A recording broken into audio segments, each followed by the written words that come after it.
Hi everyone, आज मैं आपके लिए लेके आया हूँ आईसीएससी क्लास 8 से प्रेशर का एक छोटा सा टॉपिक जो कि रह गया था।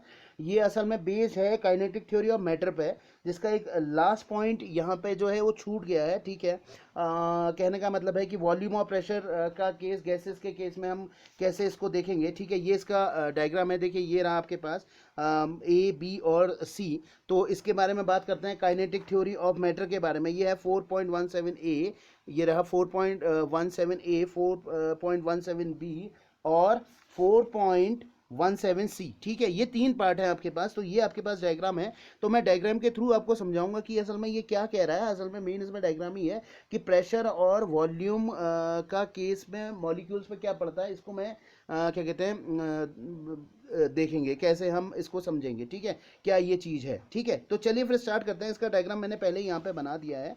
ठीक है, देखिए ये यहाँ पे मैंने लिख रखा काइनेटिक थ्योरी ऑफ मैटर।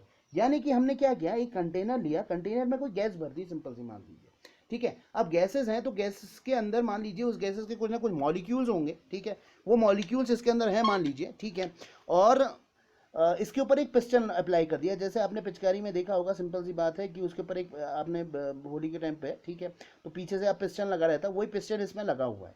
मान लीजिए इसके अंदर जो प्रेशर और वॉल्यूम है, मान लीजिए इसका अंदर का जो वॉल्यूम है, वॉल्यूम क्या होता है, तीन चीज का मल्टीप्लिकेशन होता है। किस चीज का? लेंथ, विड्थ और हाइट का। वॉल्यूम का कहने का मतलब लेंथ, विड्थ और हाइट, ये तीनों का मल्टीप्लिकेशन होगा ना। अब आप कहेंगे कि लेंथ, विड्थ और हाइट कैसे होगी। मान लीजिए जो जिस सरफेस पे मान लीजिए ये कोई बॉक्स होगा या जिसके अंदर भी ये रखा होगा, तो उसकी कुछ ना कुछ क्या होगी, लेंथ होगी, कुछ ना कुछ विड्थ होगी और कुछ ना कुछ क्या होगी, हाइट होगी। ठीक है, तो उस बॉक्स के अंदर जिसके अंदर ये रखा हुआ है, तो उसका कुछ ना कुछ क्या है, लेंथ, विड्थ और हाइट है। तो यानी कि वो वॉल्यूम के अंदर, मान लीजिए आपको ऐसा समझ लीजिए कि कुछ लोग बैठे हुए हैं, सिंपल सी ऐसी बात है। इन मॉलिक्यूल्स को ऐसा कंपेयर कर लीजिए कि बच्चे बैठे हुए हैं, सिंपल सी बात है। ठीक है, इसके अंदर 10 मॉलिक्यूल बैठे हुए थे, यानी कि 10 बच्चे बैठे हुए थे, जिन पे प्रेशर हमने अप्लाई किया। ये पिस्टन को हम जैसे जैसे नीचे लाएंगे तो क्या होगा कि प्रेशर बढ़ता जाएगा। ठीक है, प्रेशर बढ़ता जाएगा और वॉल्यूम क्या होता जाएगा, कम होता जाएगा। अगर मैं इस पिस्टन को यहां से नीचे की ओर खिसकाता जाऊं तो क्या होता जाएगा, प्रेशर तो बढ़ता जाएगा। प्रेशर बढ़ेगा या नहीं बढ़ेगा बताइए आप। पीछे से अगर आप ऊपर से इसको बढ़ाते जाएंगे, दबाते जाएंगे, तो कहने का मतलब है प्रेशर बढ़ता जाएगा और वॉल्यूम क्या होता जाएगा, डिक्रीज होता जाएगा। और अगर मैं इस पिस्टन को पीछे हटाऊं तो क्या होगा कि कहने का मतलब वॉल्यूम बढ़ जाएगा, वॉल्यूम बढ़ जाएगा और प्रेशर डिक्रीज होगा। होगा नहीं होगा? अब मान लीजिए, जैसे अगर मान लीजिए अगर आपको इतने छोटे कमरे में 10 जनों को रखना है और ऊपर से मैं दबा के रखूँ, मैं कह रहा हूँ पीछे हटिए पीछे हटिए, तो ये इतने में ही कंजेस्टेड हो जाएंगे ना, इतने वॉल्यूम में होंगे या नहीं होंगे। तो कहने का मतलब क्या है कि वॉल्यूम कम होगा, वॉल्यूम कम होगा तो प्रेशर बढ़ेगा, वॉल्यूम कम होगा तो प्रेशर बढ़ेगा या नहीं बढ़ेगा, आप खुद सोचिए। मैंने कहा आपने इतने से एक ब्लॉक के अंदर 10 मॉलिक्यूल्स को रख दिया या 10 बच्चों को रख दिया, और वॉल्यूम को मैंने आपको समझा दिया जिसकी लेंथ, विड्थ और हाइट होगी। यानी कि कहने का मतलब जिसमें लेंथ होगी, विड्थ होगी, हाइट होगी। वॉल्यूम यही तो होती है। अगर दो डायमेंशन का मल्टीप्लिकेशन होता तो ये एरिया होता। ठीक है, यहाँ पे हम किसकी बात कर रहे हैं, वॉल्यूम और प्रेशर की। अब मैं जब इसको नीचे की ओर खिसकाऊंगा तो वॉल्यूम घटेगा, वॉल्यूम घटेगा। देखिए वॉल्यूम भी तो घटेगा, वॉल्यूम घटेगा तो प्रेशर क्या हो जाएगा, बढ़ जाएगा, क्योंकि ये मॉलिक्यूल्स क्या आ जाएंगे, पास पास आ जाएंगे। ठीक है, अब देखते हैं फिर इसी को समझते हैं केस फर्स्ट में। ये मैंने कहा ना, इसके अंदर सिंपल मैंने एक कंडीशन केस फर्स्ट ले लिया। जब कहने का मतलब क्या है कि मैंने इसको कंप्रेस नहीं किया हुआ था, कंप्रेस का मतलब इसको ऊपर से दबाया हुआ नहीं था, तो इसके अंदर जो प्रेशर था वो P था और वॉल्यूम क्या था, V था। बात समझ में आ गई? अब मैंने क्या किया कि इसको नीचे की ओर दबाया ऐसे करके। जब मैंने इसकी को नीचे की ओर दबाया तो हुआ क्या, देखिए मैंने प्रेशर को क्या कर दिया, अगर मैंने ट्वाइस कर दिया, अब समझिएगा मैं आपको ऐसे समझा रहा हूं, अगर मैंने प्रेशर को बढ़ा दिया तो वॉल्यूम कम होगा या नहीं होगा। यानी कि कहने का मतलब अगर प्रेशर को ट्वाइस कर दिया जाए, प्रेशर दुगना बढ़ा दिया जाए, तो वॉल्यूम क्या हो जाता है, हाफ हो जाता है। सिंपल सी बात, यानी कि प्रेशर को ट्वाइस कर देंगे तो वॉल्यूम क्या हो जाएगा, हाफ हो जाएगा। समझ में आई बात? यहाँ पे आपने क्या कर दिया, प्रेशर ट्वाइस करा तो वॉल्यूम क्या हो गया, जस्ट हाफ हो गया। ठीक है, देखिए अब समझिए कैसे।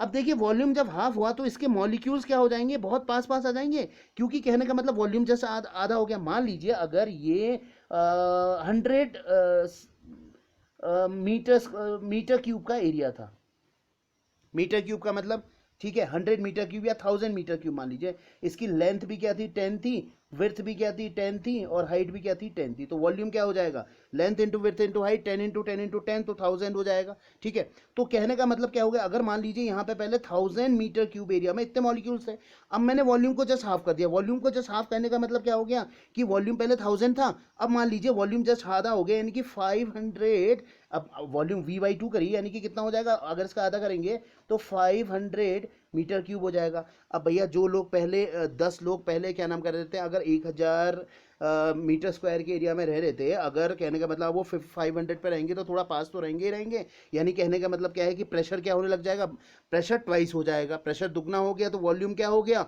हाफ हो गया। बात समझ में आई या नहीं आई? यानी कि कहने का मतलब है अगर आप प्रेशर को ट्वाइस कर देंगे तो वॉल्यूम क्या हो जाएगा, हाफ हो जाएगा। ये मेरा कहने का मतलब है। यानी कि कहने का मतलब, यानी कि मॉलिक्यूल जितने पास आएंगे तो, यानी कि कहने का मतलब क्या है, अगर वॉल्यूम को आप हाफ कर दीजिए तो प्रेशर क्या हो जाएगा, ट्वाइस हो जाएगा। अब केस थर्ड देख लेते हैं। फिर केस थर्ड क्या है, अगर मान लीजिए मैंने कहा ना, अगर मैंने अब वॉल्यूम को ट्वाइस कर दिया, अभी तो मैंने प्रेशर को ट्वाइस कर दिया था, अब मैंने क्या करा, वॉल्यूम को ट्वाइस कर दिया। मान लीजिए वॉल्यूम ट्वाइस करा, जो वी था उसको 2v कर दिया, तो अब मॉलिक्यूल क्या होंगे, अब मैंने इसको क्या कर दिया, 1000 मीटर स्क्वायर का एरिया था, मैंने इसको क्या कर दिया, 2000 मीटर स्क्वायर का एरिया कर दिया। अब आपकी मर्जी, जो पहले 1000 में रह रहे थे अब वो कितने में रहेंगे, 2000 मीटर स्क्वायर के एरिया में रहेंगे। तो आपकी मर्जी जो जहां रहना चाहिए, तो प्रेशर क्या हो जाएगा, हाफ हो जाएगा। देखिए देखिए, दोनों को समझने की कोशिश कीजिए। जब वॉल्यूम हाफ हुआ तो प्रेशर क्या हो गया, ट्वाइस हो गया। जब वॉल्यूम ट्वाइस हुआ तो प्रेशर क्या हो गया, हाफ हो गया। यानी कि एक दूसरे का क्या है, रेसिप्रोकल, मतलब उल्टा है। समझिए आप बात को। यानी कि कहने का मतलब जब आप कंप्रेस करेंगे तो वॉल्यूम क्या हो जाएगा, डिक्रीज हो जाएगा। ठीक है, वो प्रेशर को बढ़ाएंगे तो वॉल्यूम क्या हो जाएगा, डिक्रीज हो जाएगा। और जब आप प्रेशर को हटाएंगे, प्रेशर हाफ करेंगे तो वॉल्यूम क्या हो जाएगा, ट्वाइस हो जाएगा। तो ये ही इस चीज में कहा है। अगर सिंपल पहली वाली कंडीशन में प्रेशर P है, वॉल्यूम V है, दूसरे वाले केस में हमने क्या करा, वॉल्यूम को हाफ कर दिया, तो अगर प्रेशर बढ़ाया तो वॉल्यूम क्या हो गया, हाफ हो गया। ठीक हो गया, समझ में आई बात? और यहाँ मैंने क्या करा, वॉल्यूम को ट्वाइस करा तो प्रेशर क्या हो गया, प्रेशर क्या हो गया, जस्ट हाफ हो गया। तो ये ही इन तीन कंडीशनों में आपको समझा रखा है। ठीक हो गया, ये तीन कंडीशनों में आपको समझा रखा है। ठीक हो गया। तो ये एक छोटा सा इसका टॉपिक जो छूट गया था वो मैंने एक्सप्लेन कर दिया है। अगर वीडियो अच्छी लगी हो तो please like, subscribe and share my channel. Thank you.